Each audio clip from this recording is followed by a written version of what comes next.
this delay, which creates this kind of...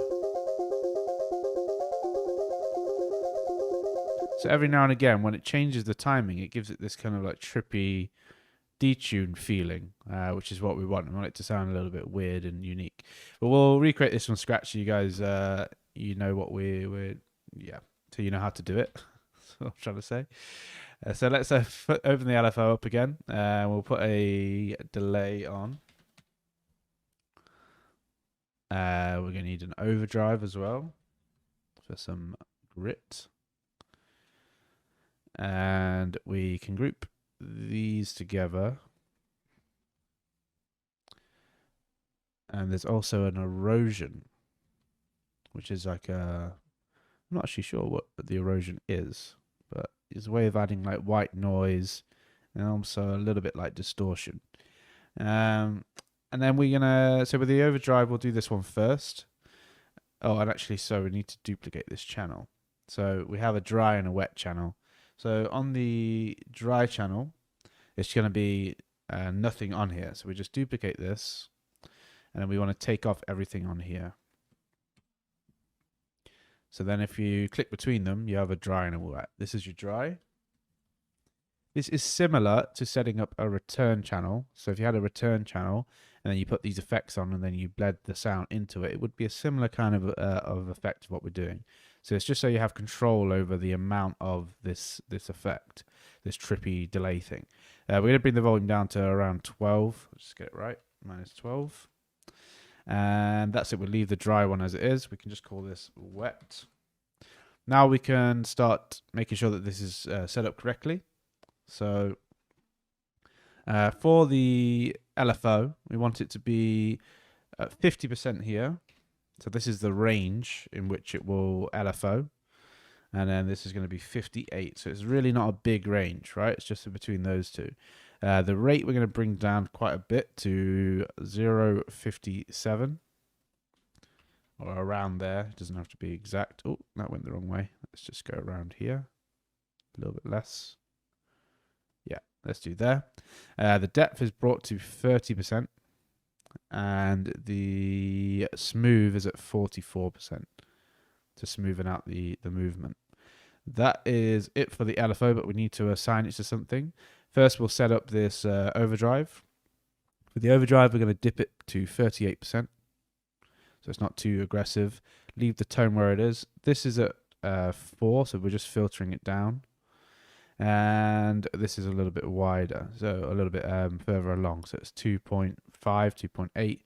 And then you can bring the dry wet down a little bit, so it's not too aggressive. Let's have a listen to where it's at now.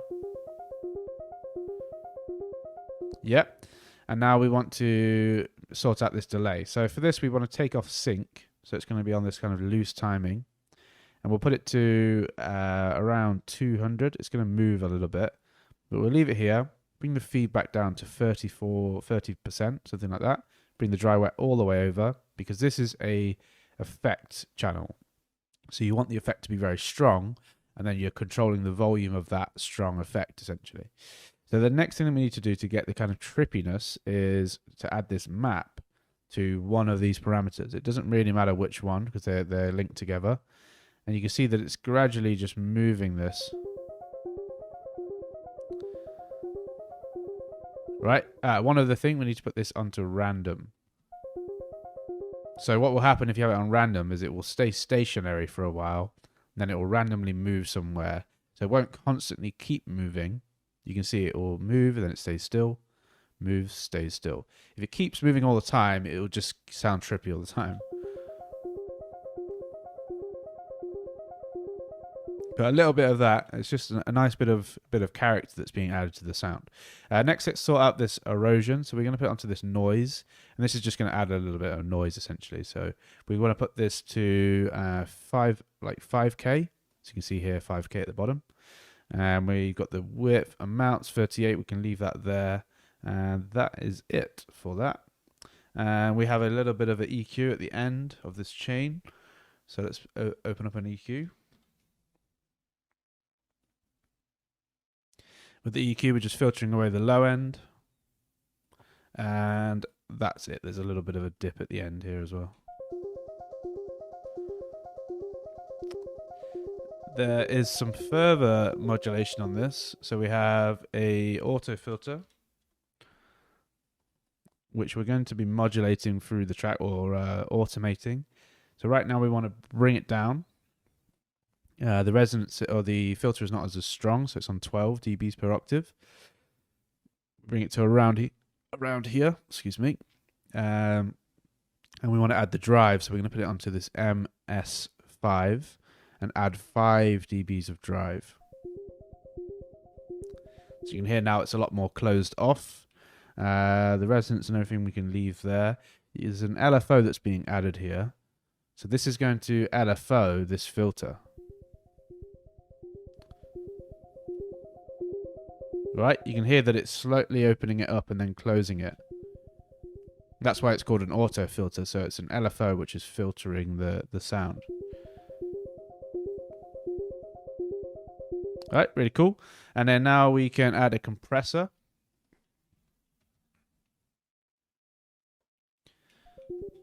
And for the compressor, we're going to bring it down to 3 on the attack, and the release is going to be at 4.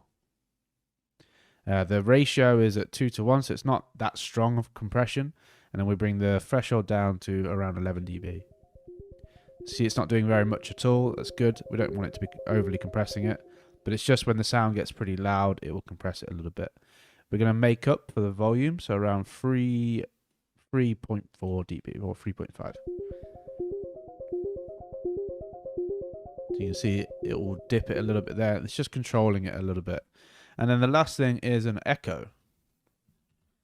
So what you're going to notice with the sound is it's quite washed in a way. It's not super clear, and that's good because it's not a sound that's super dominant. It's just this kind of atmospheric melodic thing in the background. So it's good to kind of bear that in mind and be conscious of like what you're doing with the sound. If you're like putting loads of effects on something, filtering it down, you've got it quite quiet in the mix, it's not going to be super present. It's just going to be like a complementary element, which is also very important for the track. So for the echo, we are just going to bring the feedback to leave the feedback there, but the input is being increased. So I think that's just to make up for the gain loss before. So bring that to about 7. We're putting this onto mid-side mode as opposed to stereo. So it's the middle and the stereo and the sides. And then we're going to bring the dry wet to 20%, so it's not super strong. The output is now being dipped by 8 dB. And we've got 70% of reverb. Make sure that you filter it, so you don't want any of the real lows. And we can leave that there. Very nice, very dreamy. And then the last 2 things is we have a utility. So you'll notice the utility is being used a lot to automate the gain. What you'll see later on that we're going to be automating the gain with it. For now, we can just dip it by 2 dB for this point in the track, and then we're going to be automating it later. And then we're going to add another EQ. I do actually have an EQ at the start, which we've not used. I just always have an EQ on a channel because it's like the most used thing. Just close some of these down and then bring it along. And what we do is just filter the last bit here in case anything's come through from the effects. And then we're just dipping a little bit here. So around there. And everything else is the same. Nice, so it's a really nice, dreamy, pretty art. We are turning it down a little bit here, so to 2 point something, 2.6, around here. And then we just name it up. Cool, so that's our up. Let's move on to the next section. Okay, so the next part is not going to be in the synths anymore. We do still need to add, I think, some strings into here. There's like 2 or 3 more things into the kind of the synth section. But for now, we're going to close this down and we'll go to the effects. And we're just going to be adding the ocean effect that we had before. So just get an audio channel for that because it's going to be an audio sample. We go to the course folder and it is this guy here, this little ocean effect. This plays for the whole track as well, so you can just start it here, but we're going to end up dragging it through like the whole track anyway, but we'll just leave it here. There's not much going on with this, but there's a bit of an OTT. OTT is multi-band compressor and expander.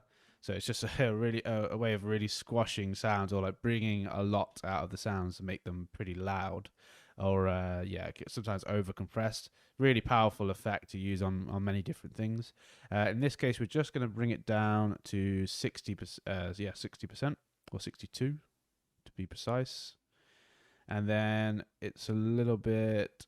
Oh yeah, no, we're leaving it everything else as it is. Yeah, just double checking. Yeah, cool. So we'll leave everything else as it is. Let's have a listen to it. It's going to be loud, so I'm just going to turn it down. We'll bring it down to quite a lot, because this is just an ambience thing. It's just something in the background.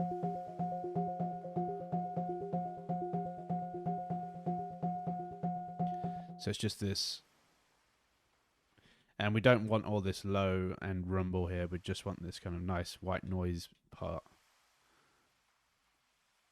All right, nice and easy. Don't need to do anything else to that. Now we can just add a vocal pad. So for this, we have a, let me find it here. Let's get rid of that.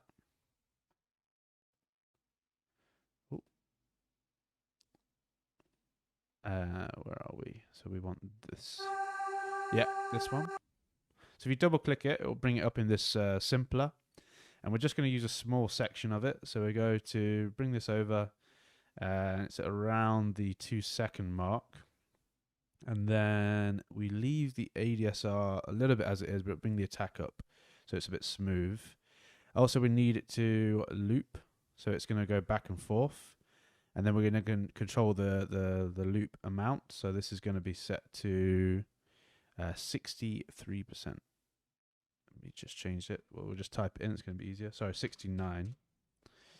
And then we're going to bring... So bring this over a little bit to around 1. And then the fade will come to around 2. And then the length is going to be 97. It's very specific. And then we're going to fade it by 43. Something like that. Let's have a listen. We're just going to put in some MIDI. The MIDI is going to just be a single note. We can just go from here. It's going to repeat over. So you're going to be a single note. The note is D. And you could just press legato on it. So it just goes all the way across.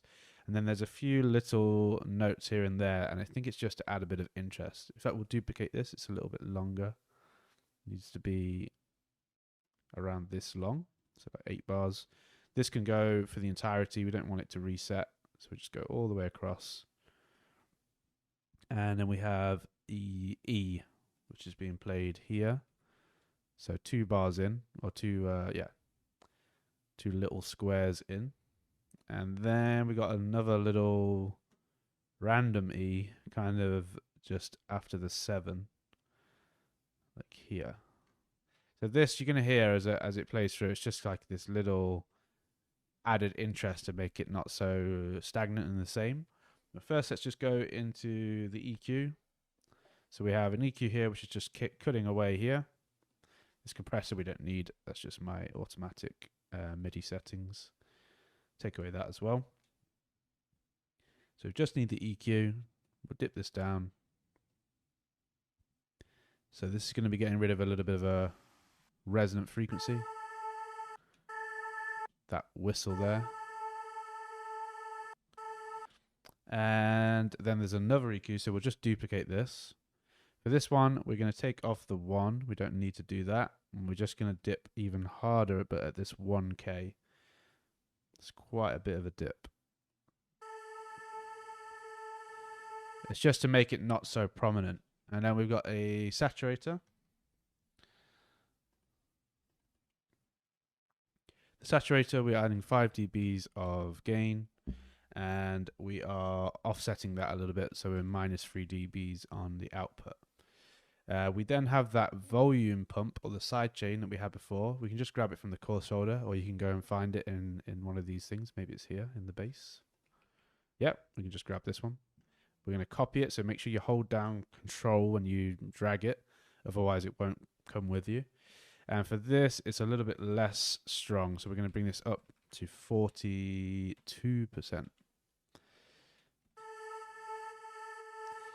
But what we need to do is we're going to automate it on and off. So for now, it would be off because there's no kick or anything like that.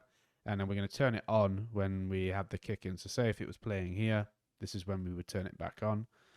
So we can just press A, and then you can see it's coming up as an option here. It's off for there, and it's on the drop. Let's listen to it now.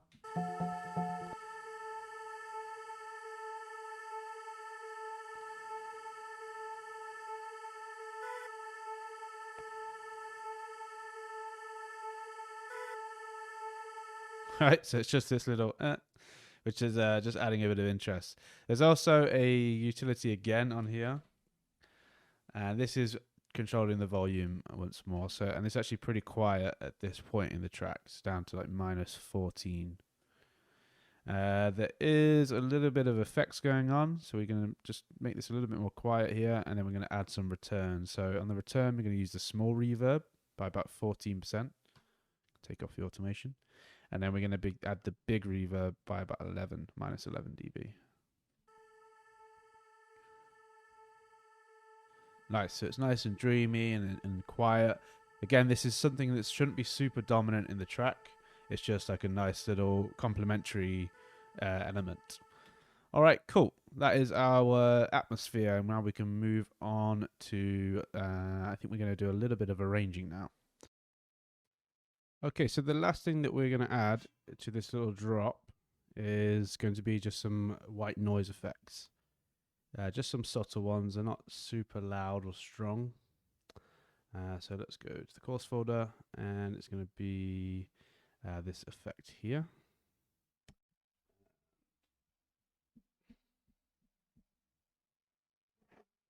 Yeah, this one, and then going into effect 12. And this one is just being cut short like this. So this is going to be loud, and then this one's turned down quite a bit. You take off warp, so it doesn't warp. Sometimes when the audio, if it's been recorded in a certain BPM, like 128, it will warp and sound a bit weird. So it's good if you just take the warp off. And you can actually re-warp it, so if you put it back onto the tempo, it might snap to the grid a bit better. Yeah, if we go to here. And what we want to do is just cut away maybe here, so then it will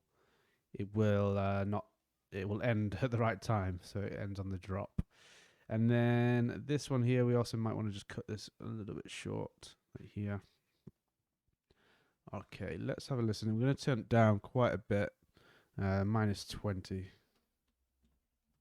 And then we're also just going to add the big reverb that we have here.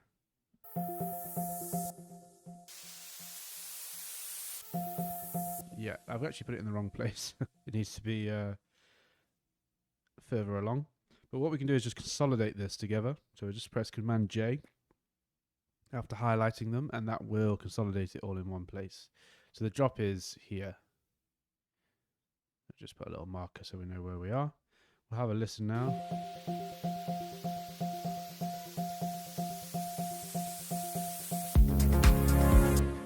Obviously, we have a lot more work to do with the arrangement and making everything sound smooth. But also, when we come into this drop here, we won't have these chords playing. So I'll just put these layers over here. And what we will have is the sub chords playing, but not these big ones. At least not at this part in the drop. So this is pretty much everything that we need for the main drop. So we'll then do the arrangement. So we'll build out the drops, build out the intro and things like that. We'll do most of the arrangement in the next video. Or it'll be the video after that, because there'll be a little playthrough video. And then we're going to build some of the further elements like the strings and stuff that are going to come in on the bridge. But we've done pretty much all of the creation of sounds at this point now. All right, so I'll see you in the next video.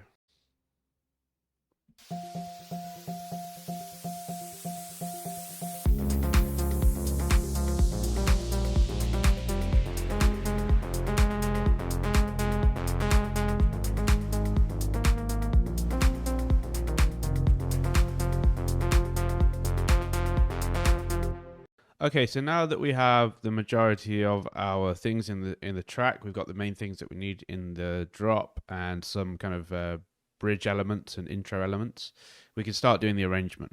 There's many ways you can do the arrangement. I personally do it as I'm working through the project. So as I'm adding new ideas, I start adding new sections into the track. A lot of people do it the way that we're about to do it, is where you plan it out kind of methodically, and you're like, okay, this is where the drop's going to be, this is where this is going to be, and then start arranging the ideas that way. So after you've got all the elements together.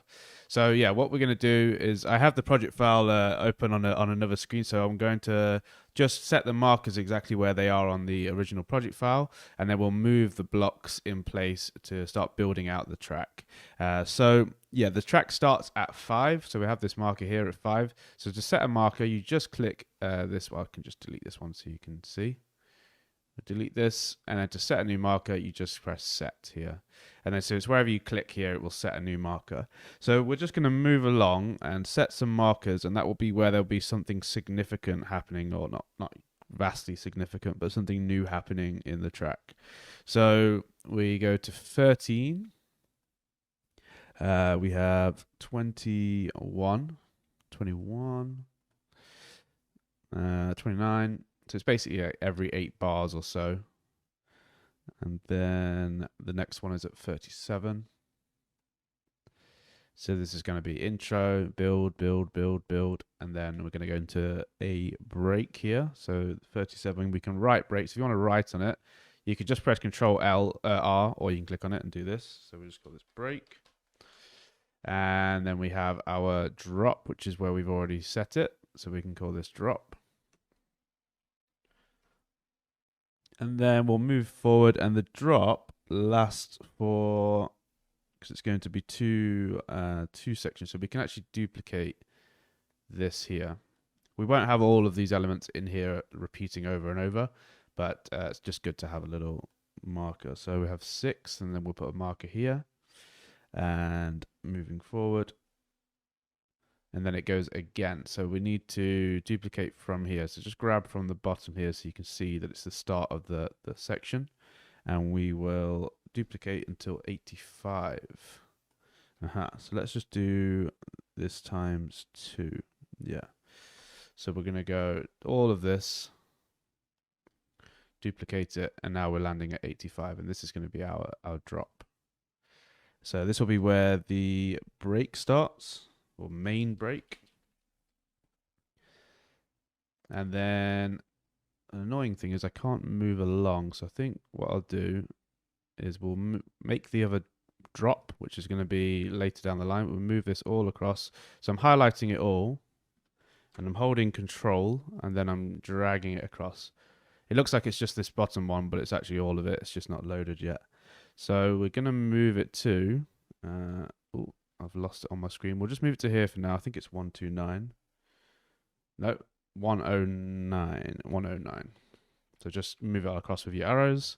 109. So this is the new, or the next drop, the main one, or the last drop, I should say. And then we can duplicate again. So there's another marker. Sorry, I'm trying to look at these two screens. So another one, duplicate. And then the outro is going to be at 141. So yeah, this is perfect. 141. Call this outro. And then we're going to end the track at 159. Yeah, 159. So we'll move along. What we could do, because these elements here, these ambience and vocal elements, are going to be through the majority of the track, or the entirety of the track. So we can just do this right up until the end, and it ends here. And that will just give us a nice little point to know where the track's going to end. So we just put end here. Okay. If you want, you can put markers every 8 bars. So see here, this is 8 bars. You put a marker here, it's just going to let you know that you're going to probably be doing a change. That's just a kind of a golden rule with arranging, to always try and change something every 8 bars or add something new. This would actually be longer than 8 bars, but we can just leave it as it is for now. And then we go back. Let's start moving some of the blocks over. So now that we have an idea of where things are going to be, we can start moving some of the blocks. So I'm going to start with the things that are lasting through the whole track, which is, as I said, this atmospheric stuff. So this starts, yeah, literally the ocean one's through the entirety of the track. So we'll go right over here, and we can just, what we can do is make sure we can loop it. I think we can, yep. So we'll loop it all the way through, right to the end. And then this one as well can do the same thing. And all the way through to the end. Okay, cool. There's also another element that runs through most of the track, and I think it's the ARP. Yeah, let's get the ARP. So these are all like the atmospheric elements. So it's basically just setting the theme of the track, and they just stay, you know, in the track to maintain that theme. So let's go all the way right to the end. Okay, cool. So now we need to move some of the other elements. We can start from the top and work down. It's probably the easiest way to do it. So we'll put the kick in certain places. So the kick first comes in at, it looks like 21. So this won't be like the first drop, but it's kind of like the first part where the groove starts kicking in. I think this is 21. Yeah, 21 here. That will go until 37. Here, and then we have another, this kick click, which will be here, but we can do that afterwards. And the bass line comes in here as well. And one thing I just want to check is, as we've done some arrangement, some automation on some of the things, we need to make sure that the automation comes with us as we drag it. So I know we did some on here. Let me just check. Yeah, cool. So if you have this lock on, it will mean the automation won't come with you as you move the block, which is not what you want. So make sure it's off. So then when you move these blocks over, you get the automation with it, because it's going to be a lot easier for later on. Not that we've done that much automation yet, but you know, just good to know. So now we'll do the carry on doing the kick. Sorry, we're supposed to do more of the kick. I think we might actually be all right, because we've done this with the drop here.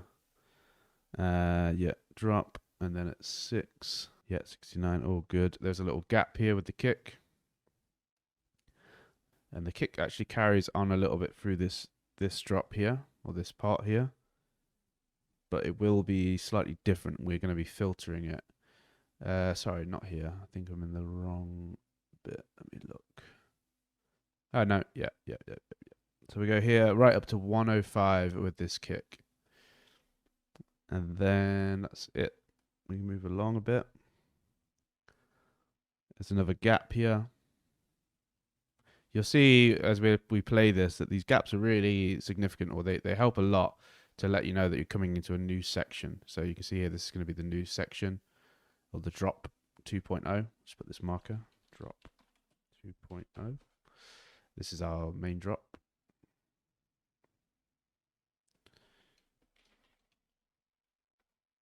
Okay, cool. So that is all the kicks that we need to do.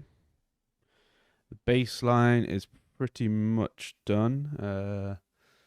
There's one that comes in on the break, so we need to add from 93 to 109.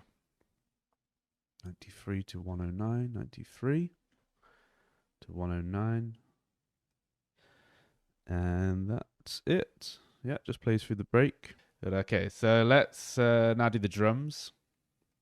And I would advise that you try to do this bit by bit, or if you want, you can just load the arrangement save, which you'll have in the course folder, and it will give you the arrangement as it is. But it is obviously good to do this yourself, so you can see how it's done. Okay, so the claps, we can leave the claps and everything there, but we do have some percussive elements which are in the build up here. So we need to have this sticks thing, which is running through most of the track. It's this kind of perk thing, and that's running through let's go from the beginning. So yeah, it starts at the beginning of the track. By the way, if you get confused because there's no names on here, you can just name these blocks. So you call this perks, and then you'll be able to see it on the blocks as well, just so you know. Okay, so this runs all the way through, and it ends a little bit short of 53. So just before the drop. So we can just do a little gap here. We'll just do like this. We might need to alter that, but we can fix it at the time. And then the sticks are taken away actually on this drop. And they come back in at 61. So the drop, the second part of the drop here. And then they play all the way through,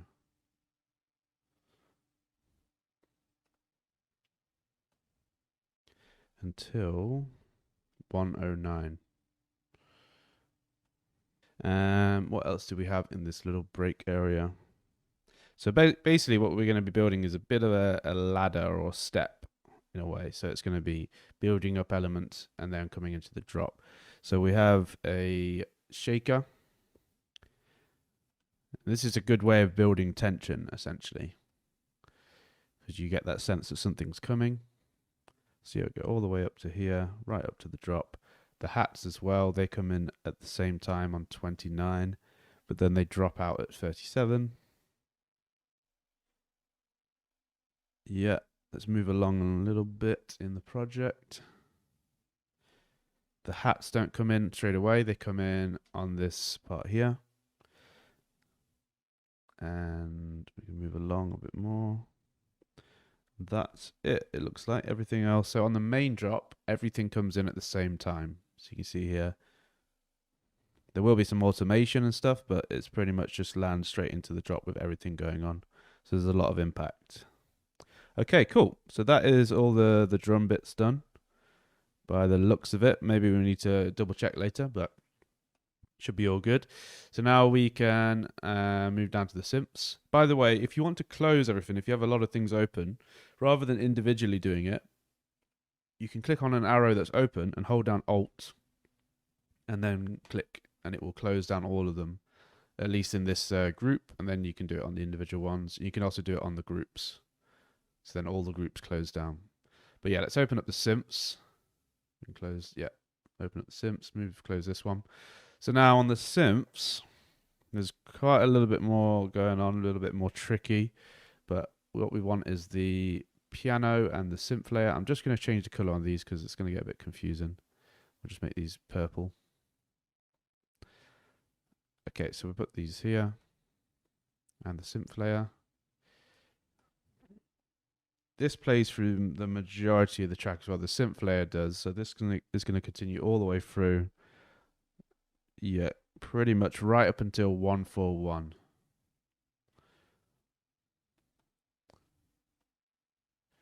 Let's go here. The piano layer is pretty much just at the beginning, going from the intro till 37, which is what we have not done. Let's move this one to 37. And then it comes back in at 85 until 109. 85 to 109.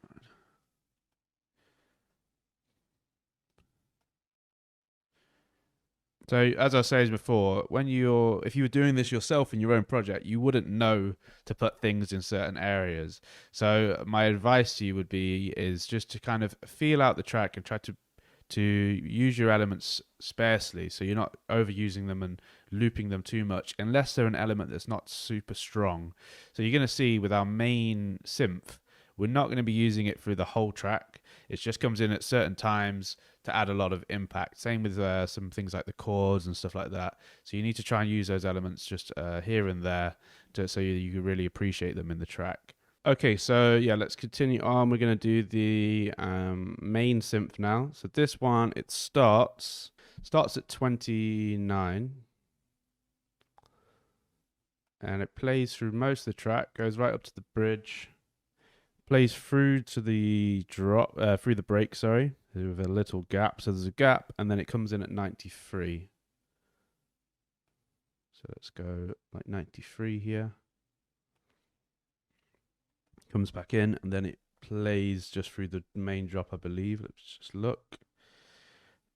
Yeah, goes right up until the outro. Perfect.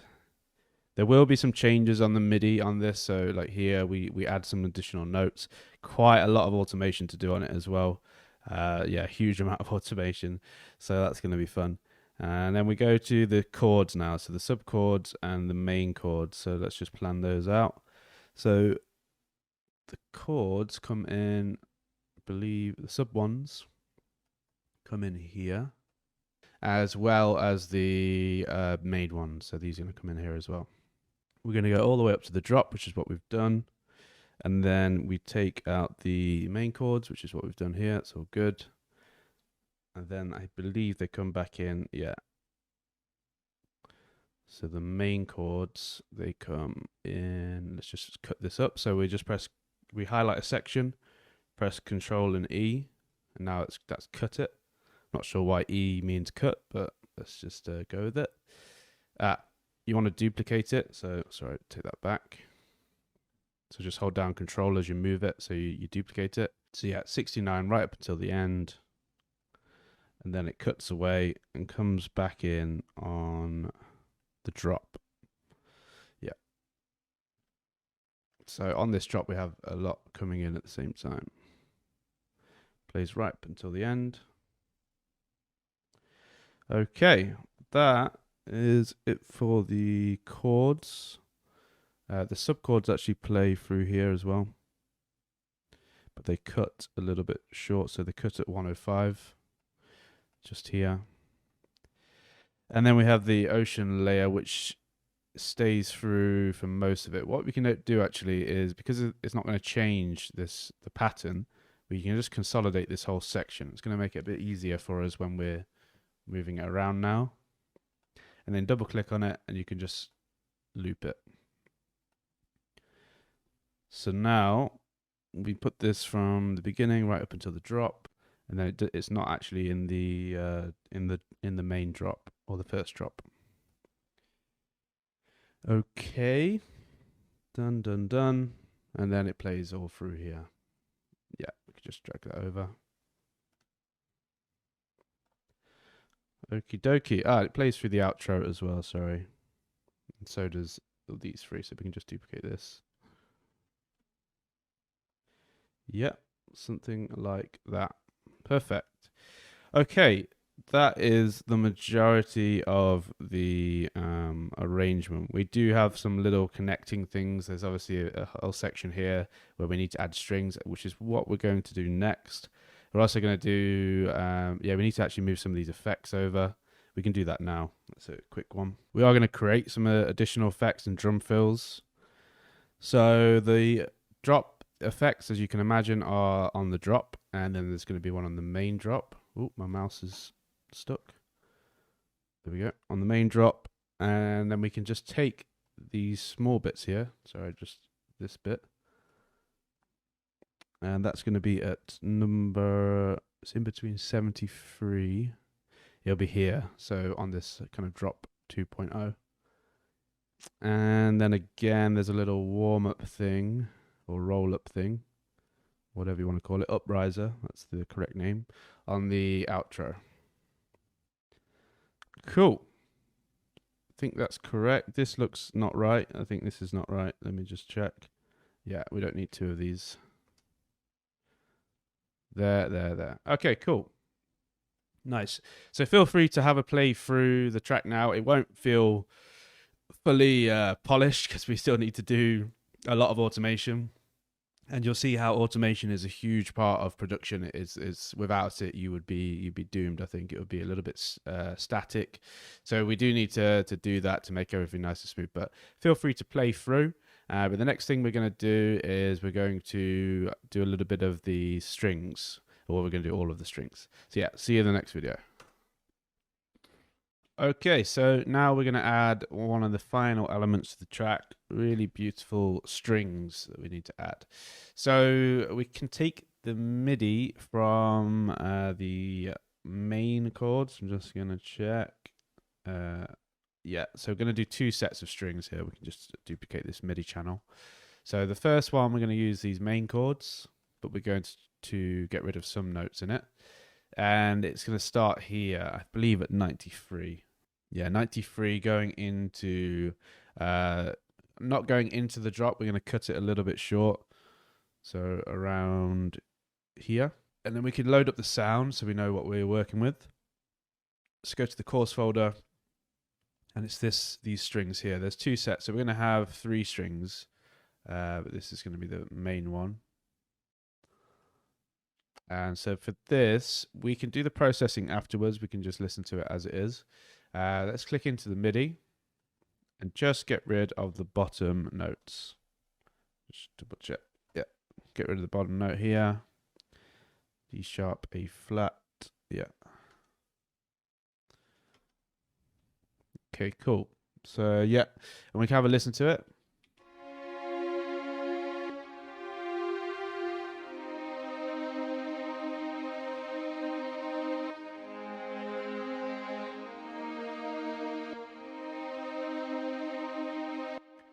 So what we want to do for this, not too much, but we're going to add a utility.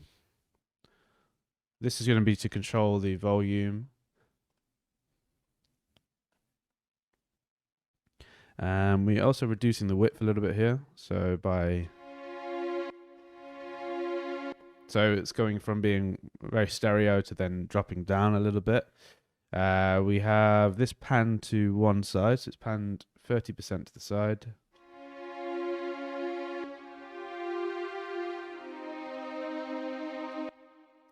Okay, and we also have this on swap.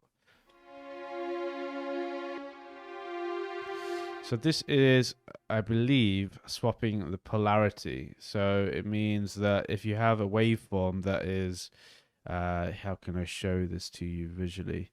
If you think of a sine wave where it's got like a squiggly line and it's going up then down, instead of it going up then down, it's going to be going the other way. So down then up, down then up. I don't know what the benefit for doing that with this sound is in this case, but I just want to keep it the same as the original. The reason why you might do that with some sounds is if you are layering two things on top of each other and you don't want them to phase. So I imagine maybe on the second layer for this, we have this another way around. It's going to make it so that they don't cancel each other out. Because if you have two waveforms that are playing, going in the opposite way from each other, they will cancel each other out. It's called phase cancellation. So yeah, anyway, let's add the reverb, which is the preset called Concert Hall. Concert Hall, this. And we're going to bring it down to 30%. We can increase the decay.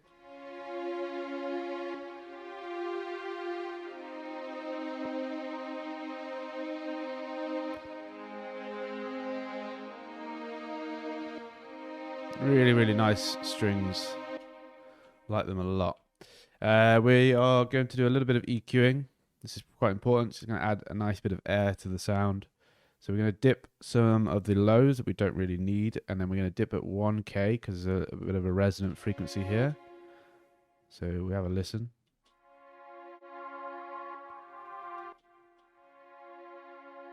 Yeah, just a little bit. Don't want to kill too much of the character of the sound.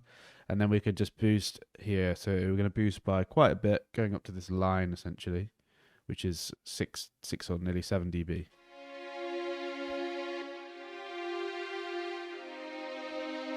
And that's it. Now we're going to turn it down. And instead of, if it will just delete this MIDI channel and we'll duplicate this one, because it's going to be pretty much the same, but we're going to be using slightly different notes. So for this one, we can take the sub chords instead, because they're going to be closer to those. Same length. Let's have, and I'll just name these so I don't get confused. Sub chords. By sub, it doesn't mean like a sub bass. It's just like lower notes, basically. Doesn't always mean sub bass. Okay, so for this, we're going to keep this the same. So the first chord, but then on the second chord, this is going to go up to the A sharp as well. And then we're going to change the C to F.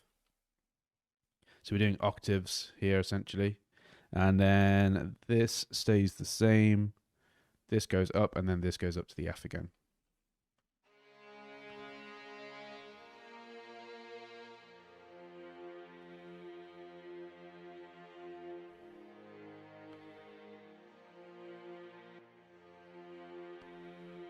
Really, really nice.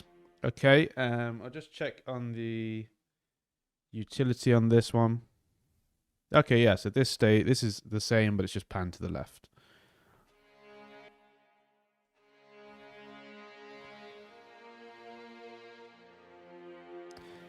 Okay, and also we have the concert hall. This is basically the exact same processing. There's nothing else that's changing on it.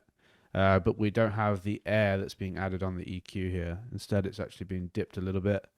And there's a resonant frequency around here. So because we have the top one being boosted in this area, we're just dipping a little bit on this one.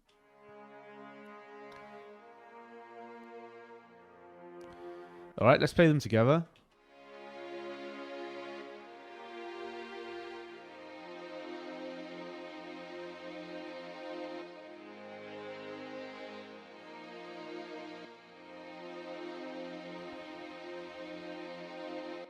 Really, really, really nice chords and really nice strings. They complement it very well. Okay, so that's it for the string section. In fact, sorry, that's a lie. We're going to add one more. The other one is just going to be very easy. It's just going to be a single note. And this plays to add a bit of tension. It actually starts at 69, so here. So let's just make some MIDI. I think we want this to be quite long, so we'll just go here. And I think it's the top F, a very high F. Let's just check. Yeah, so F4. So this is how you can do like a really nice high string. This is a great thing to put into a lot of your tracks. If you just want to start adding a bit of tension to a certain section, I recommend doing this, what we're about to do. Okay, so for this, we're going to just find the high string, which is here. And it's this one. So this is a sample of a string. It's probably a sample of this string here that's just been recorded and then put into a sampler, and then it's on sustain mode, so it sustains, and then that's it. We don't need to do much in terms of the processing. It's actually kind of similar. There is a concert hall again. So this, as you can see, these racks have these presets built into them to make the strings sound as good as possible, which is great. So we don't need to do much work there. Sorry, I'm on the wrong thing. So concert hall, we could just take from here. It's going to be the same one. And it's all the same settings, so we can leave that as it is. Just put it before the EQ. There is a compressor on this one. We use the glue compressor.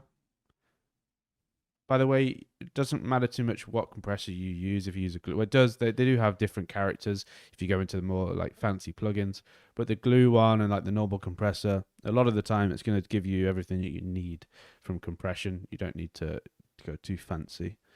So yeah, I'm going to have it like this. And this is just to catch a peak in it. So let's listen to it. Yeah, so let's take this to 26.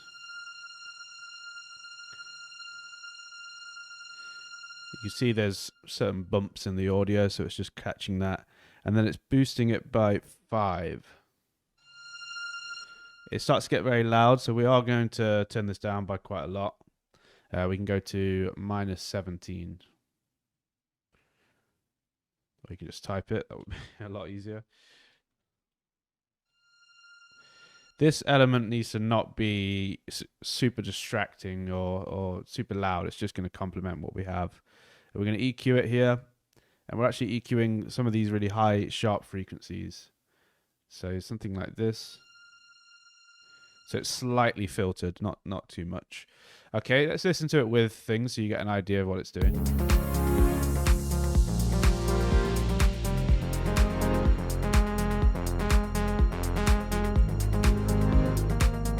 Add a little bit more reverb.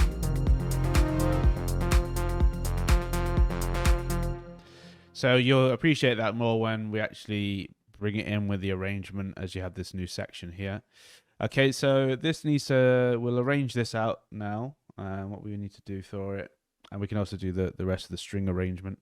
So we're going to move this high string all the way over till here. And then this comes back in on, it looks like, just after 117.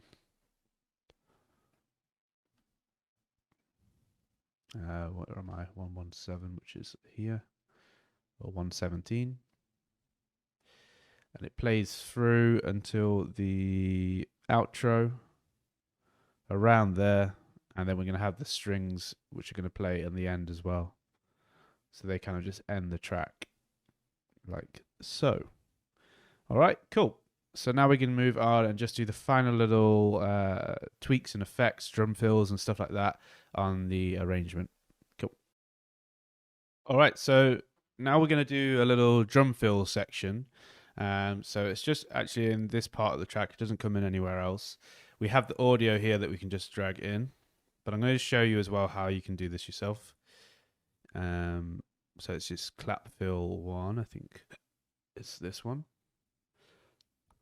The other way around. So it's going to be here. And then this one is here. Okay, we need to go along a little bit. Yeah, like this. Okay, so it'll sound like this. Okay, so how this is made is just these claps that are being chopped up. As you can see here, like it's the same waveform, and it's just being chopped and moved into place. So like here, here, here. This one's nice and easy, but the other one is a little bit more complex. But it's just these claps, but then they're just being turned down. Also, might be a few little layers of other ones. So with this one, we could just go here. Okay, one there. This one's the full one here. But you can see that they're a lot louder, so you can just turn them down. Maybe even a bit more. But if you don't want to make this yourself, you know, that you can just use the audio that we have here. But I thought it'd be quite cool to just show you how you can do this. There are so many different ways you can do drum fills, but I would recommend that you use the drums from the track that you already have. It's just going to sound a little bit more natural. Let me just see what that is. Yeah, it's this guy here. So it's just the end. Maybe a little bit longer. And then this is, it looks like this part. Yeah. We can get rid of this so it doesn't fade. And make this shorter. It's a bit too long. Something like that. So nice and snappy. Don't want to fade this out. Let's get this there. We can go like that. And then this one we can use on here as well. Let's just move that over. So they're the same. And yeah, that's pretty much what you need to do. So just like chopping up little bits. You could also layer this if you wanted to with other things like toms and stuff like that. If you have those in your track, it's always a good thing to do. Just try and think of like a natural drum fill. If you were thinking of like a drum kit. And that's how you can kind of come up with some nice little fills. So yeah, we'll do like this. Let's have a listen to it. Yeah, this is a bit bigger. Yeah, let's listen. Yeah, nice. It's got a cool little rhythm to it. So yeah, you can do that, or you can just drag it in, and it'll be. This one, sorry. And it will be how it should be. I can just show you actually another alternative way that's quite fun. Is you just take a clap, say if you took this, and then you just reverse it, you get this really simple little effect. Not so much of a drum fill, but it definitely does kind of warp you into the groove. Another thing you could do is you could take this and say if we just shorten it a little bit, this isn't so much of a drum fill, but you could have it here. And so this is going to kind of warp us into this first clap. Right, and you could do that as many times as you like through the track, and it's going to help add quite a bit of impact to that clap. But we're not going to do it in this case. I just wanted to show you that example. All right, cool. So we have our drum fill. I think there is some further thing. We'll have a look on the first drop. The main drop. So we're just going to go over to this area here, and you'll remember at the start of this whole project we had this kick and we put an echo on here, and now we're going to finally use it. This is something that I haven't actually done before, and I just learned from this project. Quite an interesting little thing. So what we want to do is set this up first. So we want to put this filter on just in this part of the track.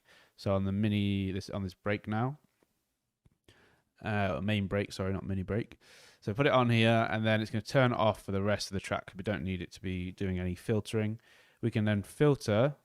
So we're going to filter most of the kick away. So let me just check this. Yeah, so really high up. And then just smoothly kind of filtering it down here. And then we want to go to the filter and change it a little bit, make it not as sensitive. So we're going to put it onto this 12 dBs per octave, bring the resonance down a little bit. So what this will do is it will filter the kick away.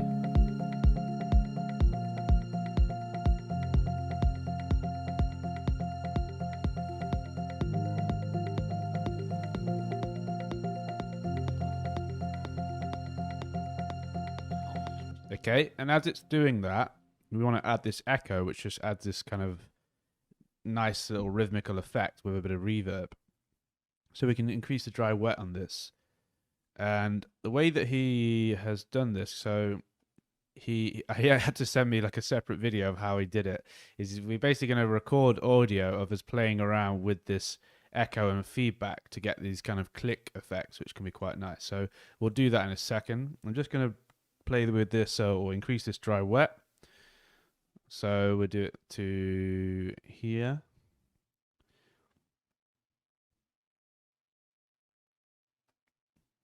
Around there, so it's going to be a bit stronger. But we might play with this and make it a little bit stronger so it's actually really affecting it. And then there's another auto filter here. And on this auto filter, we are just going to close the sound down a little bit. Let's go from here to here and just close it down. We don't want this filter to be on for any part of the track apart from here. So it's off mostly, and then it's on here, then off and on. Cool. That should be it. We don't need to do anything else on here. So now we can have a little playthrough. Let's just see what happens.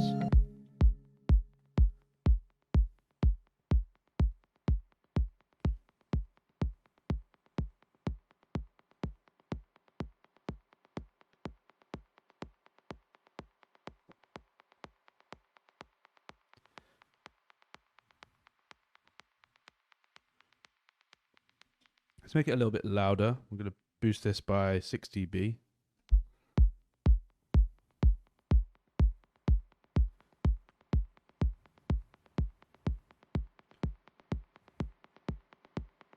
Okay, so we could just leave this doing this, but what he's done is he then recorded this sound so we could use it in different parts of the track, which is like mostly the clicking part that we want. So we can just record from right here. And what I've done here, so you can resample.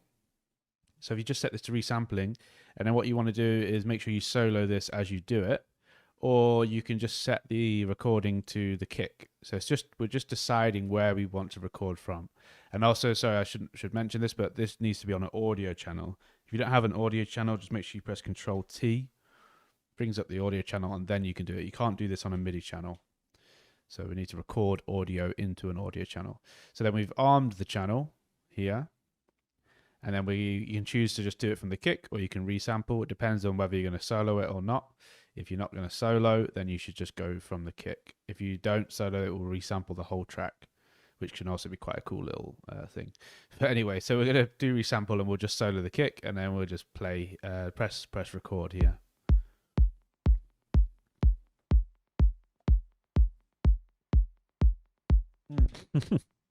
Sorry, that is the wrong part from here.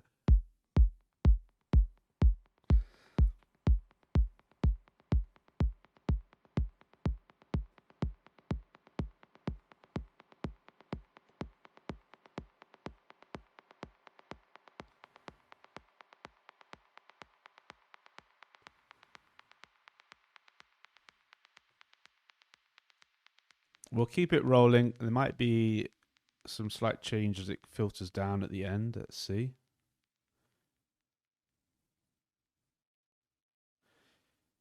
Or potentially we do like this.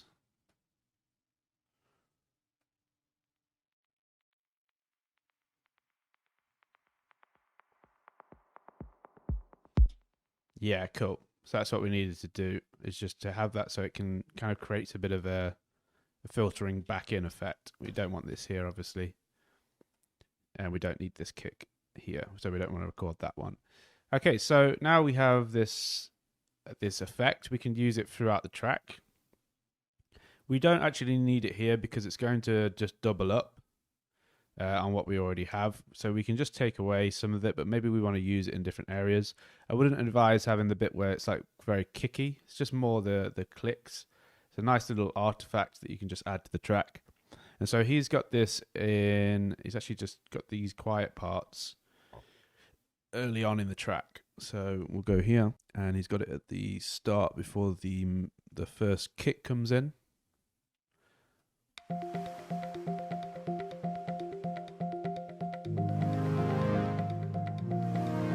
And we can make it so it's kind of like a similar volume, do like this. And then maybe we take the part where it kind of builds up. So we go here, we'll copy and paste it and put it into here. Ah, too long. Let's go here.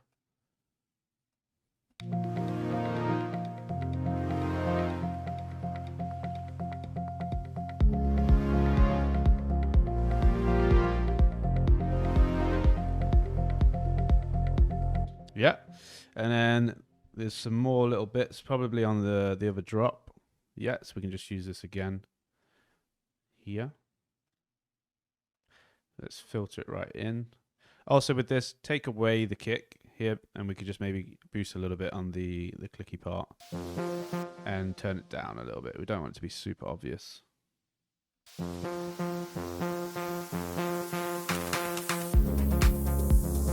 Yeah, nice.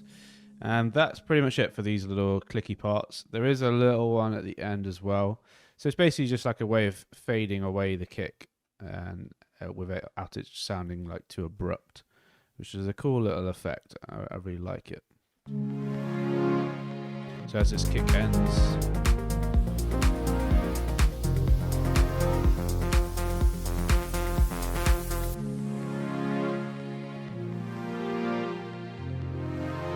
nice. We also just want to take this away so it ends a bit more smoothly. Okay, cool. So the last thing that we're going to do, and this is the very last sound that we're adding to the track, is a riser effect. So for this, we're going to go into Wavetable. Wavetable, yeah, TA. Yep. And we're going to put in, I think it's just a single note, probably an F. So whenever you're doing, this is kind of like a golden rule. Whenever you're doing like single notes, like drones or things like that, then I would recommend doing like the fifth or doing the root note. So in this case, it would be the F. We're gonna do. Let's just have a look. So we want to do it from here. All right. So let's just put in some MIDI here. We're gonna play a B. Where's the B? Here. And it's going to be, yeah, B2. It's going to be quite long. It's going to be 9 bars. Let's go all the way over, and we can just fix the loop afterwards. Now, while it's all highlighted, I'm going to press down Control and L. That will make the loop that long, and I just need to adjust it on here. I've made it too short. So go that way. Should be right. Yeah. I think that's right. Sorry, just being a bit stupid. Yeah, there we go. Okay, yeah, so we want it to be that long. At the minute, if you play it, it will sound pretty horrible. So don't play it. But we're going to go here, and we're just going to put this to a square wave. To the top one's a square wave. And the second oscillator, which we're going to turn on, and we're going to turn that into white noise.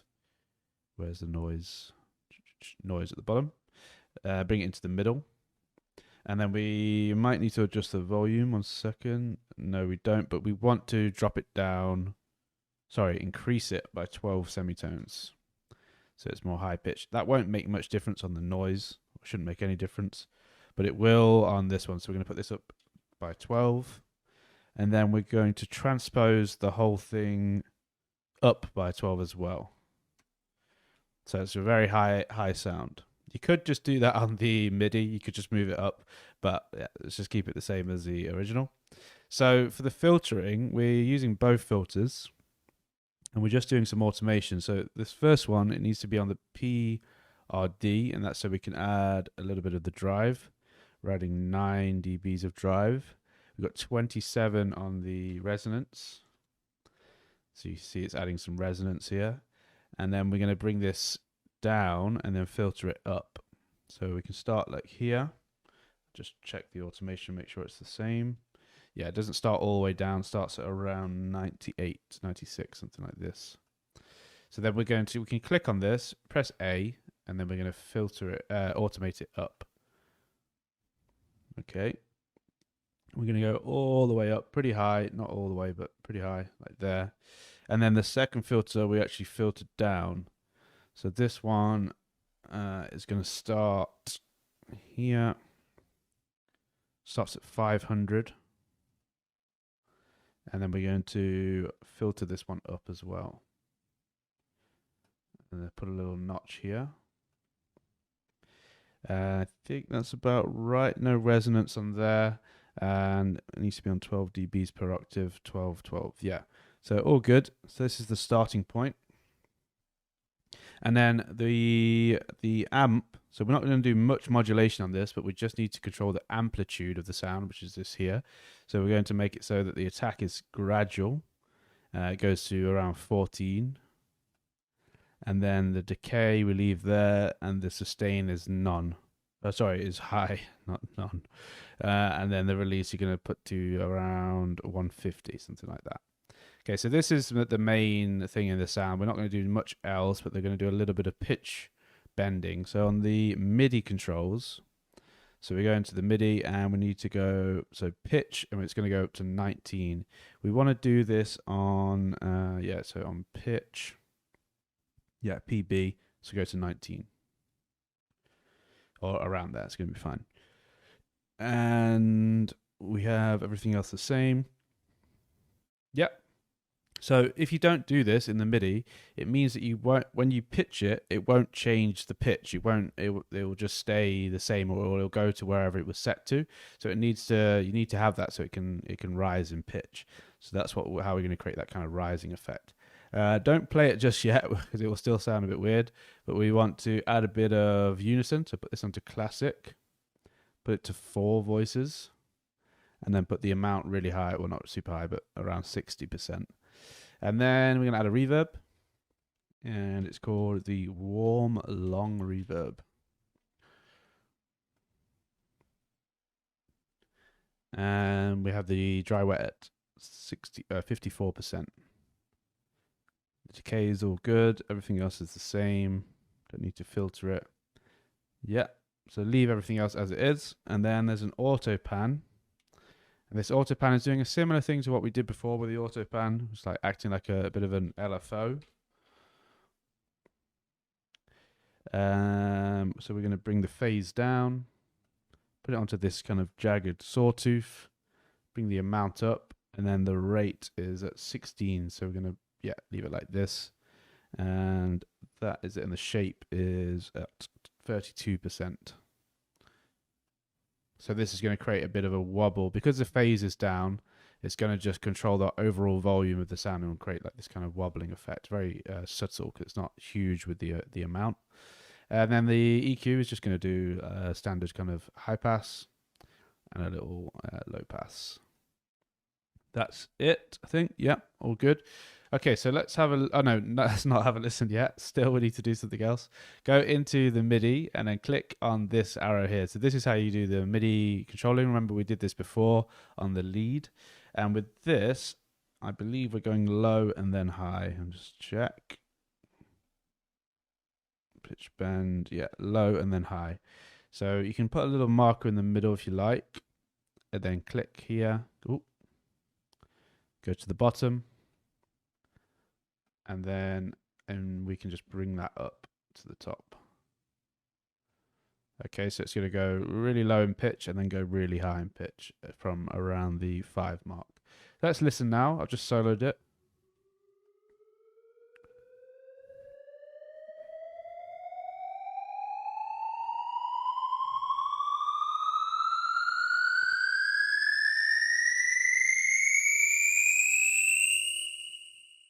Gets very high pitched, so we need to make sure this is turned down quite a lot. So it's turned down to 21. This is something that you don't want to be focusing on in the track, so you need to make sure you mix it correctly, but it will add this tension feeling within the drop.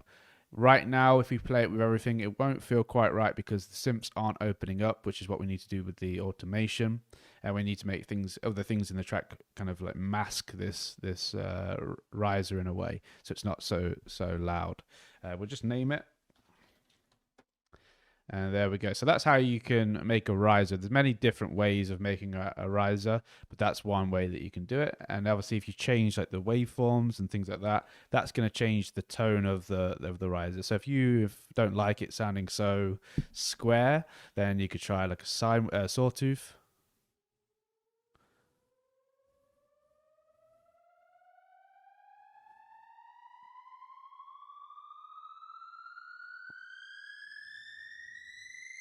So you can hear that will change the tone of it slightly. So yeah, this is our last thing that we needed to add to the track. So now what we can do is go into automation, and this is going to be a bit of a beast to the next section. So if you have been just doing this course straight and you haven't took a break, I would recommend that you take a little bit of a break before we do the next section, or grab a coffee. So yeah, let's jump into it. All right, so now we are on one of the most important parts of this whole project, is the automation section. This is quite extensive. There's a lot to do here. And I did just try to film this previously, and it took almost an hour for the video. So I've just asked PML for a little kind of workaround to make it a bit shorter. And what we're going to do is I'm going to bring up the channels from the original project. So we have here the original project, and we can bring the channels up and copy the automation over from there. Obviously, I do want you guys to learn how the automation is happening and what it's doing and the purpose for it. So we're going to just go through that first. But rather than us going through tediously and making sure that the numbers are exactly where they are for every single channel, just because it would take a very, very long time, we're not going to do it that way. We're going to make it a little bit more streamlined. So first, the thing that we need to automate is the bass. And the bass has 3 or 4 layers of automation. So first, let's just bring it up on Diva. If you want to do any automation in Diva, you just click on something. And this is the same for most things you want to automate. So you click on something, in this case, the cutoff filter. Now it will come up as an option here. So that's going to be our first one. The second one is going to be envelope 2, which will be named as frequency depth mod for some reason. And you can't rename it, which is a little bit annoying, but yeah. So we'll leave it there. And then the other things are actually the tuning, the octaves on these two. So we have the first one and the second one. Okay, so this is a very small thing that we're going to do, but yeah, I'll just show it you. So first, let's do the cutoff filter. So as I said, we're going to bring up the bass channel. Let me just bring it up here. So this is actually a handy little thing to know how to do, and it took me actually a year or so of using Ableton to realize I could do this. But if you have any project files, so you can see here I have all my project files here. You can grab them and you can take things from the project files as they were in that project file, which is really handy. So you can see here we have this this project file, which is in the course folder. We click on it, we go to this folder here, and then it has all of the individual channels when it loads up. We want to go into kick and bass, and then we're going to click on bass, and we can drag it in, and you'll see the magic happen. So now it's loaded up exactly as it was in the original project. If you want, feel free to just take that and delete this one, but it's better if you try to recreate it so it sounds the same. So we're going to take this one and we're going to click at the start here. and we're going to go through the automation. So the frequency cutoff is the first thing that we do. So let's just bring that up on here. And we're going to do that one. So what's happening with the cutoff filter, as you can see, it's just going to open up over time in this little section here. This is a very common thing that you would do with a synth because it adds a bit of excitement to the synth and it opens it up, adds more harmonics. So that's what we're going to do. So we're just going to take this cutoff filter here. We press Control C and then Control V. Obviously, if you're in your own project, you wouldn't have this advantage to be able to do that. So you need to feel it out yourself and go, okay, yeah, I want the bass to open up a little bit here. Let's have a listen to that and see what it's doing. We'll just listen in this section.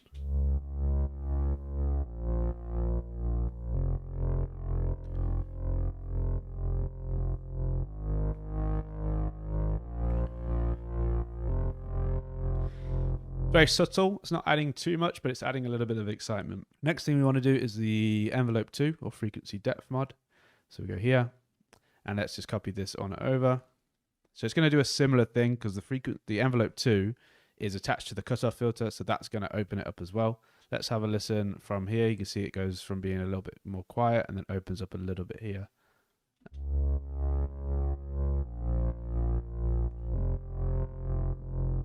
That's it. Nothing too crazy. And then the next one is going to be on the tuning. So let's go here. Now, this one's an interesting one. You could do this in two different ways, but we'll show you the way that it's done in the original. So we've got the first one, and let's just copy this over. Sorry, I should probably show you how to not just copy something. If you wanted to do it originally yourself, you just put some markers. So you click. Like here and here, let's say. Let's get it so it's exactly the same. And we'll put this one back a little bit. And we'll put another marker here. And we want it to go to 12. I think it's 12. Should be 12. Oh, no, it's not. 0.7. See, I don't have that same number here, the 0.7. It sometimes shows a different display, which is a little bit annoying. But it should just go to 12, which is the octave above. So like here, yeah. If you can't get it exactly right, just click enter value and then you can type 12. Okay, so what's happening is the first oscillator, so this one, is going up an octave, which is basically the same as adding a note an octave above. But the reason that it's being done in the synth is because we're only doing it on 2 of the oscillators. And so if we have a look, there's 3 oscillators being used, and it means that one of them won't do. So because we need to do it on the other one as well. So on the second one. So these 2 oscillators will go up an octave, but the other one will not. So the 5th will stay where it is, and it just adds a little bit of variance to the bass. We can have a listen to it. It's quite subtle, but it does add a little something. So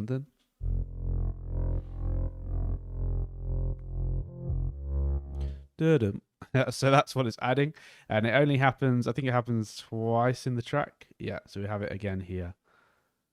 So the same kind of amount. So let's just take this over, and we're going to copy it to there, and then the same with the tune. With the tune mod 1. So yeah, we'll take this one, copy it. Okay, cool. And that is it for the tune mod. So we just need to do the rest of the cutoff filter and the envelope 2. So let's just do the cutoff filter first. So you can see there's a few little changes here. This one is matching up with when the tuning is changing. So if we just bring this up. If you want to bring up multiple lanes of automation, just click this plus sign. And now we have this one, and we can bring up a new one. I just want to show you that this is lining up. So as as the synth is changing in tune, it's going up an octave, the synth is suddenly opening up. All right, so let's just see what this, let's just do it so it's the same on ours. So we'll just copy this automation all the way across. And we go to our original one, and we just press Control V. Now we have the same cutoff filter as the original. Same with this one. Yeah, take this. And we're going to do it all the way through. You see there's a few little subtle changes here and there. So like here, we need to have the bass here as well. Just missed that. Let's do the others as well. So we make sure that it's all exactly the same. So we do the cutoff filter. Yeah, that's the same. And then the frequency depth, that's the same. Yeah, sorry, they're all the same now. Don't need to do any more. Okay, so let's have a little listen through on the bass and just see how it's evolving. We'll listen here mostly because this is where it most drastically changes. You can see that it's building more and more and more. I'll skip through a little bit. So obviously you can hear here that it's more subtle. Let's just mute this one.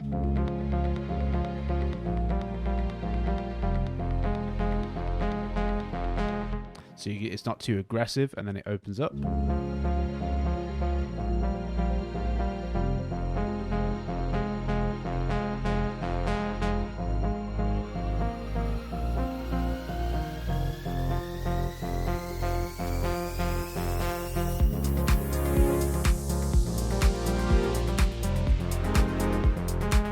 Right, so we're just focusing on the bass here, and we can hear it's opening up more.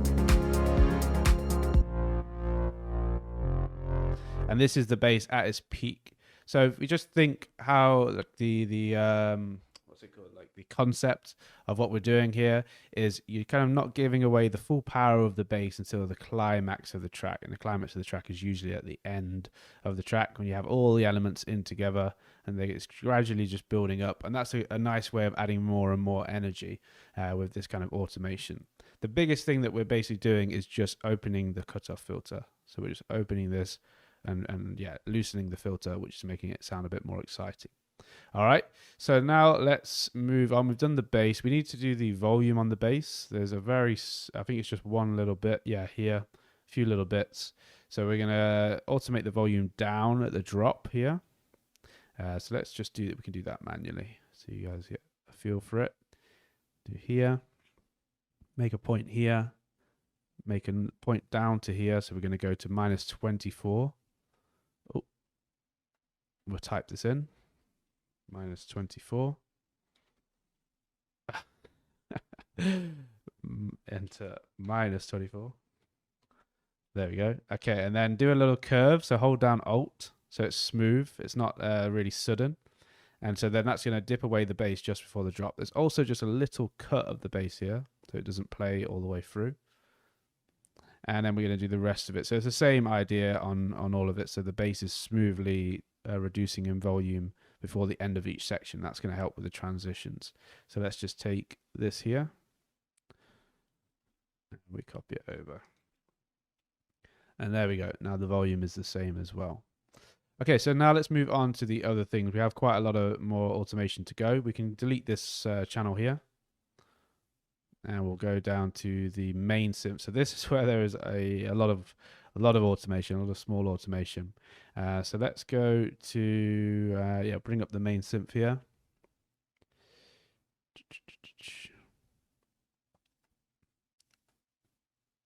And we want the main melody. So we'll bring this underneath. And you can see that there's actually still some work we need to do with the notes, which we can do after this. It's kind of the final touch. So first let's do the automation. So we can do the arpeggio first. So you can see this is why I didn't want to just do this like from memory, just remembering where all the points are, or looking at my screen and then doing it bit by bit, just because it just took so long to remember each of the points. So yeah, let's just copy this over. This you can ignore, it's not doing anything.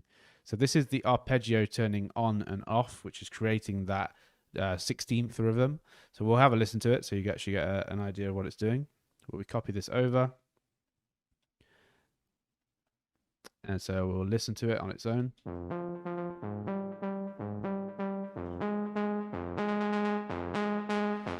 Right, and for the most part, it stays the same, but there's little changes, and on timing, sometimes it's a little bit bigger than it would be on another part of the loop. So it's important just for you to bear that in mind, that to add variance to things like your automation, so it isn't always the same.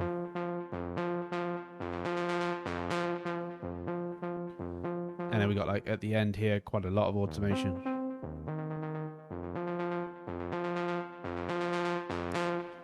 And then on the bridge here, it's even more aggressive. So yeah, nice bit of variance on there. We also need to change something else on this. Let me just check. It's the transpose step. So this is going to make it so that it transposes up as the arpeggio comes in. So we add in an extra note, the octave above. So let's just do that. We copy from here.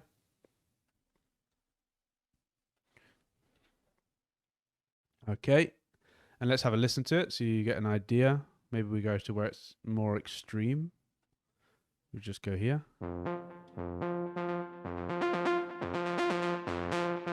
Right, so that's jumping up by 1 step here, and then it's jumping up by 2 steps here as the automation is happening on here. All right, so nice little bit of variance. Okay, so now we need to do the synth. So we go to frequency cutoff. And we'll do that one first. So you can just see it's quite simple in a way. It's just opening up. So it starts quite low, and then we're opening the cutoff filter gradually over time. So let's just do that.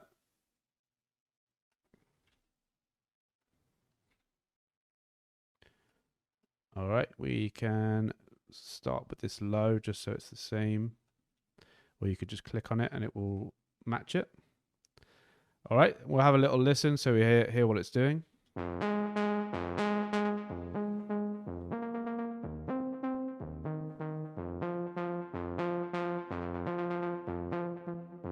Okay, so just before the drop, it's kind of just chilling down, and then it will return back up here. There is another bit of automation we need to do on the frequency depth mod. So this one here. Let's just go on to this, and this is where there's quite a bit more going on. So let's copy this over.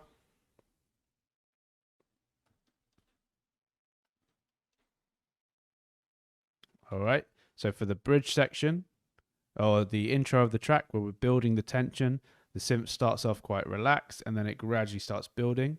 And then there's a little bit of automation, which we did before, just within the drop to keep it nice and interesting. And then it cools down a little bit here, and then building back up and doing a similar movement. So these are the same, they're identical. So let's have a listen to it.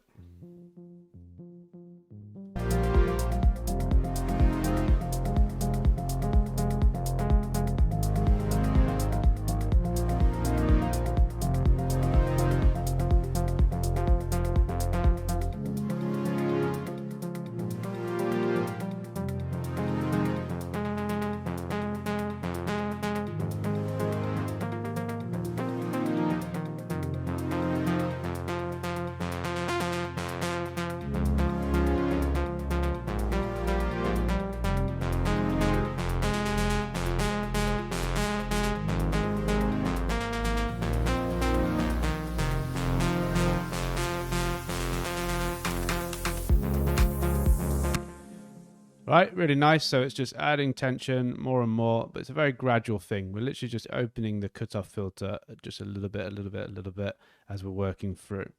All right, we also just need to automate the volume. So it does change a little bit, similar to how the bass is. Let's just copy that over as well, or we can just manually do it. So it needs to stay at 6 here.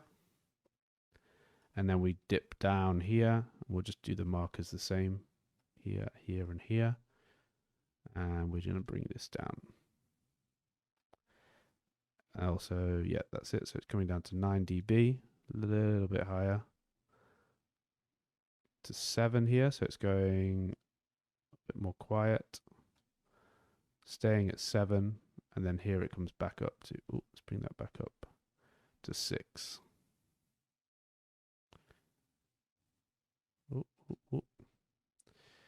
Yeah, 7.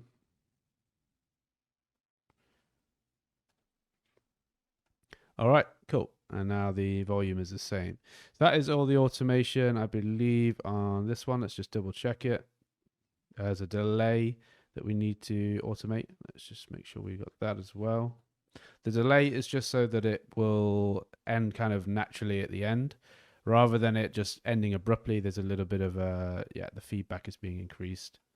It's just the feedback and the dry wet.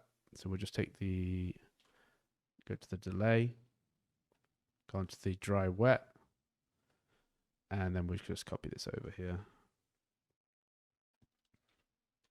Oh, did that wrong. Let's go here. Delay, dry wet. That's kind of strange that it's doing that.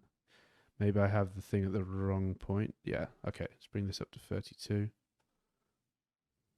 And this you can just reset like that. There we go. Okay, and we'll take the feedback as well.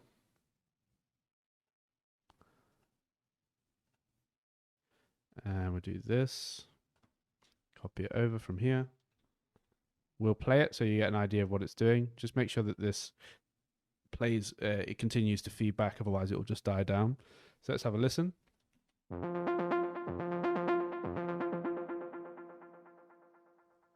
Nice.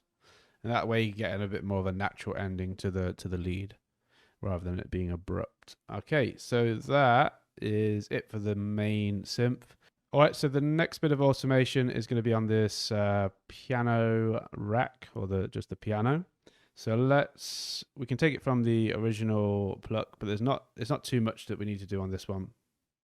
It's just a little bit of filtering.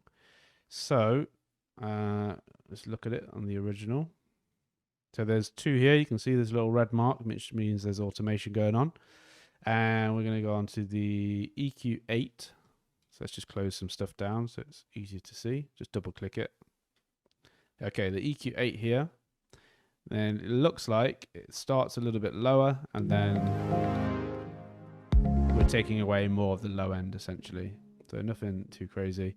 So you click on your original one, click on the 1, click on the frequency, and then you want to set it the same.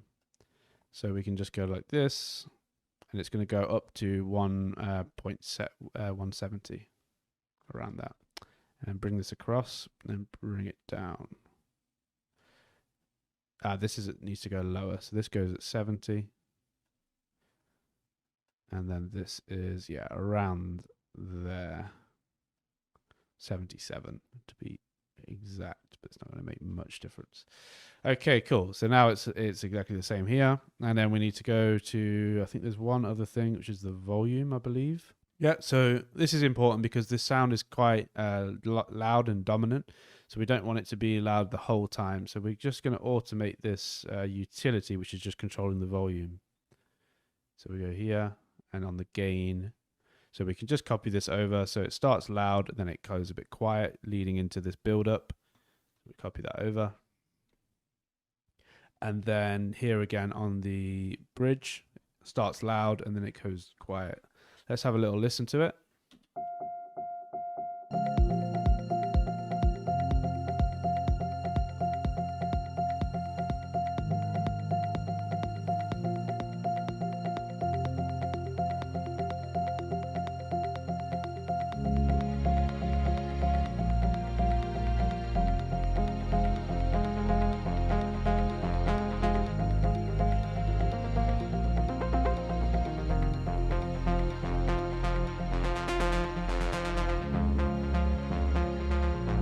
So you can hear it's really fading away to the point where you can't really hear it, which is important as the synth comes in and we're focusing more on that. We don't want to have too many other elements which are distracting. All right, cool. So yeah, piano done, nice and simple. And then the synth stab layer. So let's bring this up.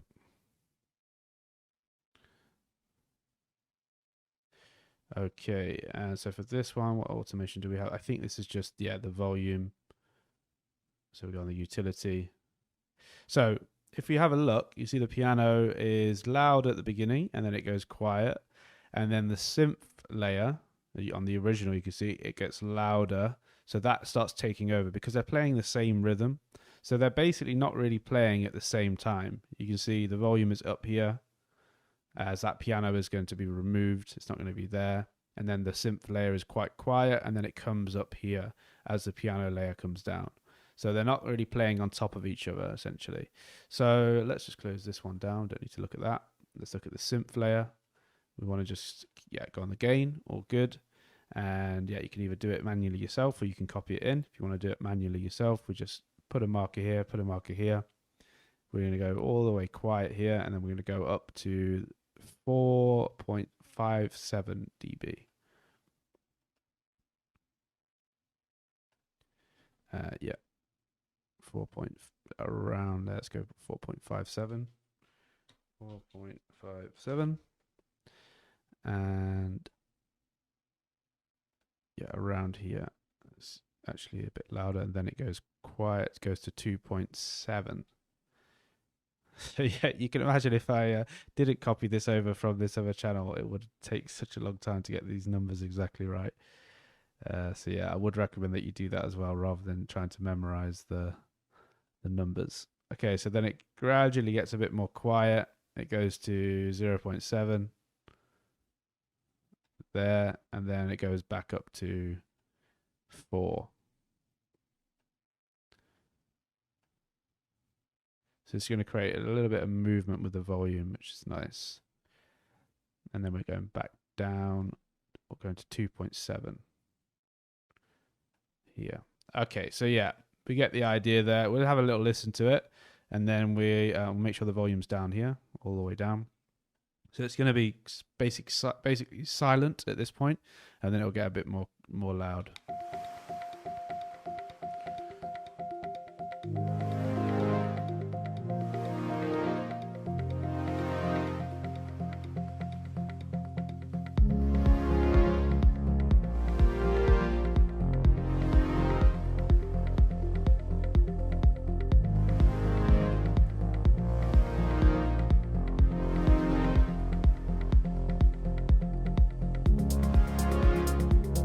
Okay, so if you're listening to what this is kind of creating, it's starting the theme of the main lead.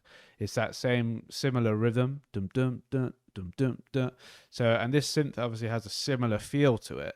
It's got similar waveforms, and it just has like that same kind of timbre. So it's letting you know that something's coming, which is a great little trick. Rather than, obviously, we could have just done that with the Cynthia and had that play all the way through and then filtered it. But it's a lot better to not give away so much, which is what's happening with this track. Okay, so let me just copy the automation the exact same all the way through. So we do like this. Like this. All right, cool. So now the volume is the same on there. That's all the automation we need to do. You can just have a double check, but that is it. We'll get rid of this one. Okay, so let's move through and do the chords now. They have a bit going on. I think the sub doesn't have any automation on, but I'll just double check. Just the utility, so just dipping the volume at the end. So let's just take that. Okay, we do this. We'll just copy it all the way over, just to be sure. All right, and then that's it for that one. We move on to the main chords. So the main chords have quite a bit going on with them. It's important that we get this one sounding the same. So go up Diva, and then we need to choose the things that we want to automate. So we click on it, same as before. So we click on the cutoff filter, I believe. And I think there's quite a few. Let's just check. Yeah, there's a sustain, frequency depth mod, which is the envelope 2. So let's click on this. There's the sustain on the top one and the bottom one. So the sustain of the sound will be changing. I want to show you what that actually means in a second. So here, and anything else, there is 1, 2, 3, 4, 5. So we've got the glide as well. Click on the glide here, and that comes up as an option. Okay, and then there's something else. I think we have the utility. Very subtle with the utility, but we need to just do that the same. We'll just do that one first. Go to gain, and then we're just going to control the volume. So the gain is the volume, if you didn't know. So this just gets gradually a little bit more quiet over time. And then, okay, so now let's copy these over to the cutoff filter. Okay. So as you can see, the sound is opening up a little bit here. So let's just do that.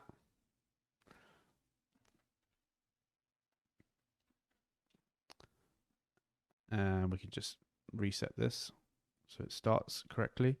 And then we'll do the next one, which is the frequency depth mod, or envelope 2. Yep. Copy it here. And we'll do all of them for now. So we'll do sustain 1. Oh, sorry, wrong one. Copy that over. As I said before, if you don't want to copy it over, you could just take the original thing, but it's better to try and keep it in your original recreation. So then we'll do this. And we're going to go. Okay, so we'll do the glide as well.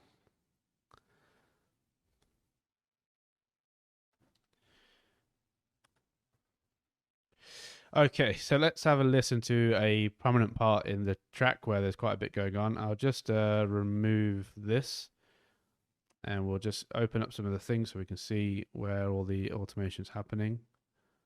Mostly at the beginning here, to be fair, and also at the end. Let's get this cutoff filter open as well. Okay, yeah, let's just have a look here. So let's have a listen here. This is where it's actually most evident, because it starts adding in more and more tension as the synth opens up more and more. So let's have a listen here.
Okay, so you can hear the strings are playing. The synth is playing a very big part, adding that tension and then release. So what's going on with it is we have the sustain. See, I've shown you before with the cutoff filter, so that's just opening the synth up. But sustain is as the notes are being held down, they're being held down longer. So at this point in the synth, you can hear that they fade away. They come in and then they leave. If you look on the synth. So you have the attack gradually, it's quite slow, so it gradually opens up and then it very suddenly closes because the decay is very low. And if the sustain's there, the sound will not remain after the attack and decay has finished. Right, but then if you start adding sustain, and in this case we're adding it on both the envelopes. Let's just go from here.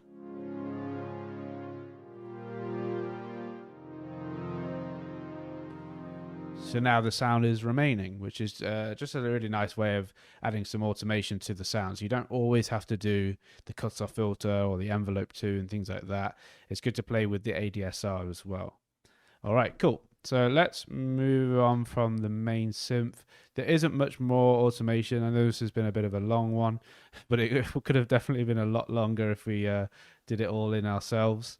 So let's just go to the strings now. And I think the strings might just have some volume automation. So we'll do the upper strings. And we'll just name them so they are the same.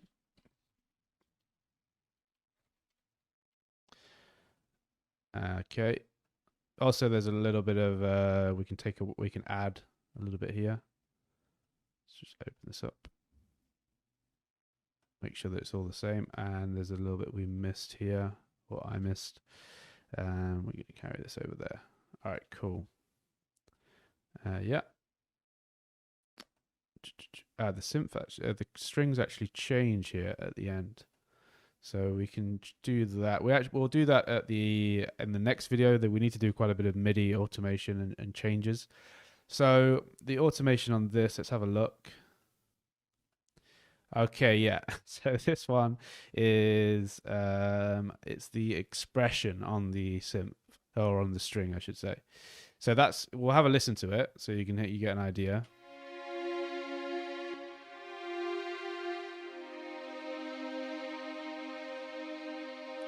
So the expression on this is a macro which is assigned to things.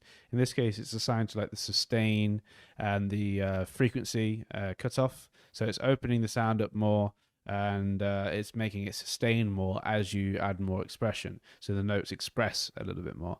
So we're not going to do these bit by bit. We will copy them in, but you can see it kind of adds these waves. Or if you have a listen, it will add these waves.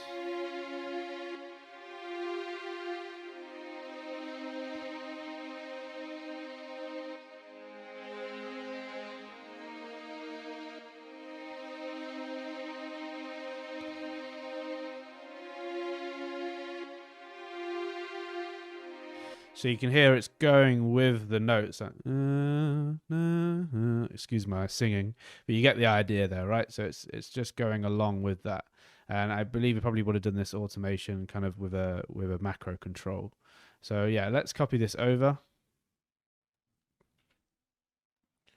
and do there, and then the same. It's pretty much, yeah, it's exactly the same here. We just copy it, and then here it's a little bit more subtle. So the volume is down a little bit more, so it's not as aggressive. And that's it. Let's just check if there's any other automation. I think it's just the gain. Yeah.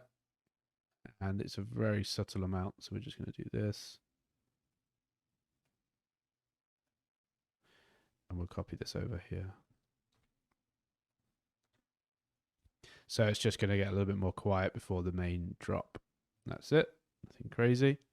Okay, so now we're going to go to the sub chords, which I think we probably don't have too much on, but we'll just double check. I'll just put them below. Get rid of this. Might be expression again. Yeah, so it's the same automation essentially. So let's just take that. We go here, go to expression, and we just copy it over. All right, cool. And then we need to probably do the gain. Yeah.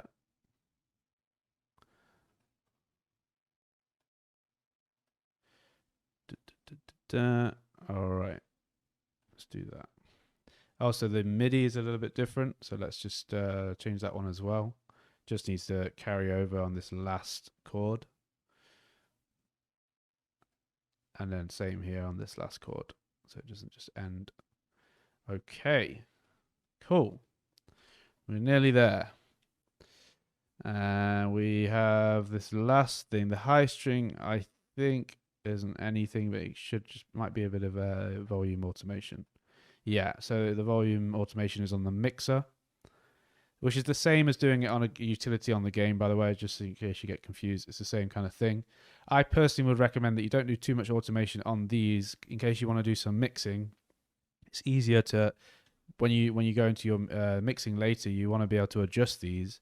If you have automation on them, you can't really adjust them as easily. You have to do it back in the automation. So yeah, that's what I would recommend. So we're going to have this, but the same. It starts with this little bump here. We'll actually see what that difference that makes. Maybe it does. Let's see. It might have been like a mistake. Let's see. So we'll just solo our high string. Yeah, it's just like a little bit of a wave, I guess, of volume. And then it goes quieter as we're going into this break.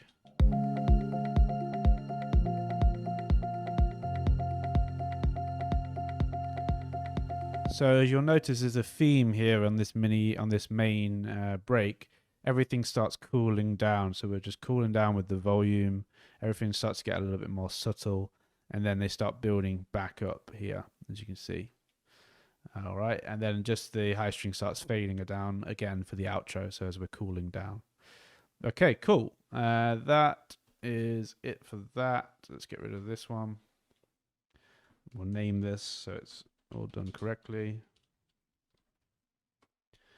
All right, cool. The ocean automation, I think this is not, I think this isn't got anything on it either. Let's just check. Yeah, just volume. Okay, cool. Let's take that over. Okay, so copy from here.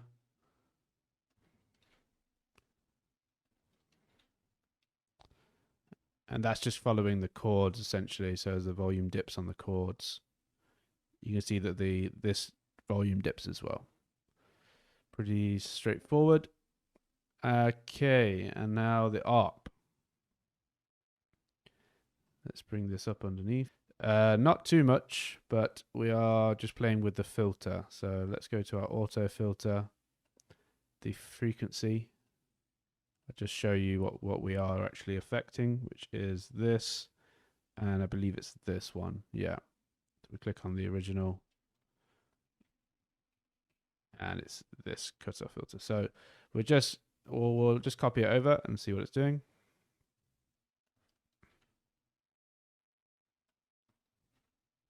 So this is quite important because this ARP plays through the whole track. So rather than it staying the same through the whole track, we want it to kind of have these waves where it gets a bit louder and then it cools down a little bit. I think also the volume's been automated, so we'll just do that real quick as well. Let's take this over. All right, cool. So let's just have a little listen to it at a point where there's a bit going on. So yeah, like here. Ooh, my voice just dropped. But yeah, here, let's have a listen.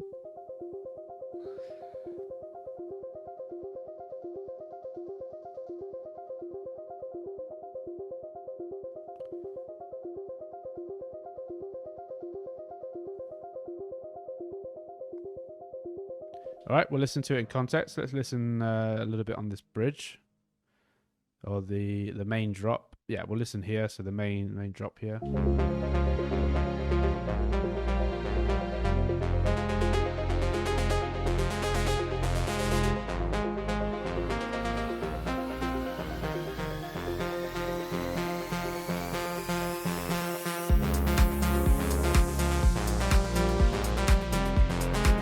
So you notice you hear it in little waves here, but then as we come into the main drop, it gets dropped down a bit because it's going to interfere with all the synths and everything else that we have in there. It doesn't need to be too distracting, but it does climax a bit here. It gets a bit loud, and when everything's coming together, let's have a little listen.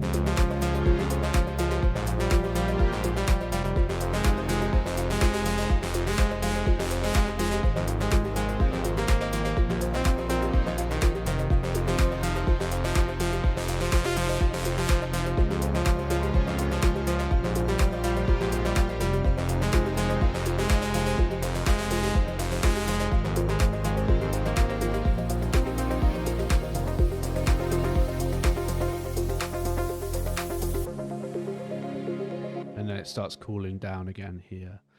Cool. Nice. So that might be it. Oh, I was playing both of them at the same time, but you guys get the idea there. My mistake there. But yeah, so we'll get rid of this. And then, yeah, there's a little bit more automation on the, I think it's just the volume automation we need to do on the effects. Let's open up the effects here. And it will be the ambience. Let's have a look. No, that one we're leaving the same. We can drag this over a little bit here as we've done on the original. So just like the track doesn't start too sudden with everything going in. So it's a bit smoother like that. All right, and let's get rid of this. And do the last one, I believe. So this vocal pad. Okay, so for the vocal pad, there is the volume pump. which is the side chain. So let's just make sure that this is correct. I think I might have already done this before, but let's just see. Yeah, done it in some sections, so we need to do it for all of it. We'll just do that real quick, like that. Here. Go here, close it down, and then here. All right, cool. So that just means that the side chain isn't going to be constant because of the way that this side chain's set up. It's just a constant volume dip. It's not a signal that's coming in and telling it to dip in volume. It's just going to constantly do it. So we need to make sure we turn it on and off at certain points. We might need to do that with some other elements as well. We can just go back and check that. Okay, cool. So that is it. I think there's something else. Let's just check.